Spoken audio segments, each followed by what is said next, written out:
Si, SVT. Parlons des espèces avec la 6ème G. Ok. Ce rap c'est pour dire comment regrouper les êtres vivants. Ils sont classés par espèces parce qu'ils sont différents. Et des espèces, y en a des millions, dur de s'y retrouver. Beaucoup de variabilité, c'est ça la biodiversité. Il y a différents individus, si on regarde bien, certains Peuvent avoir des attributs qui leur sont communs. C'est le premier critère pour que l'on rassemble des animaux de la même espèce, il faut qu'ils se ressemblent. Par exemple, les lions d'Afrique ont tous une crinière, des crocs, une truffe et des poils longs, ils remplissent dans ce critère. En revanche, l'éléphant, la souris et la tigresse sont beaucoup trop différents pour faire partie de la même espèce. Les animaux de la même espèce sont des animaux qui se ressemblent, mais ça ne suffit pas, ils doivent se reproduire ensemble. Il nous manque un critère, il faut que leurs petits soient fertiles. Ils sont pas de la même espèce et leurs bébés sont stériles. 3 critères à ne pas oublier, une fois que tu les connais, facile de s'y retrouver. Et dans notre chanson, on parle beaucoup des animaux, mais ce sont les mêmes règles pour les champignons, les végétaux. Parfois les animaux ont plein d'attributs communs, mais ne sont pas la même espèce comme le lièvre et le lapin.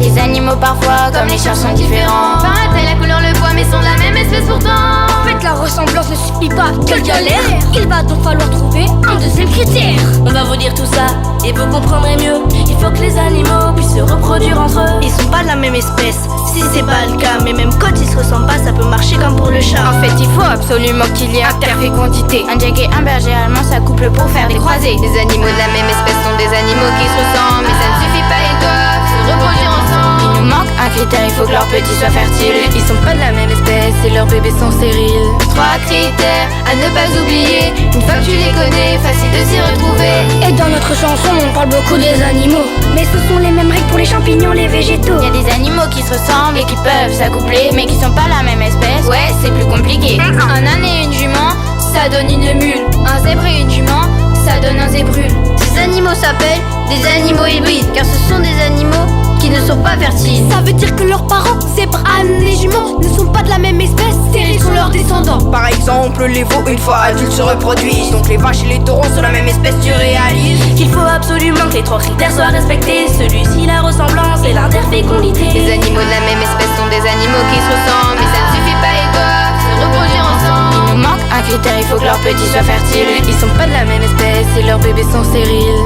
3 critères à ne pas oublier, une fois que tu les connais, facile de s'y retrouver. Et dans notre chanson, on parle beaucoup des animaux, mais ce sont les mêmes règles pour les champignons, les végétaux.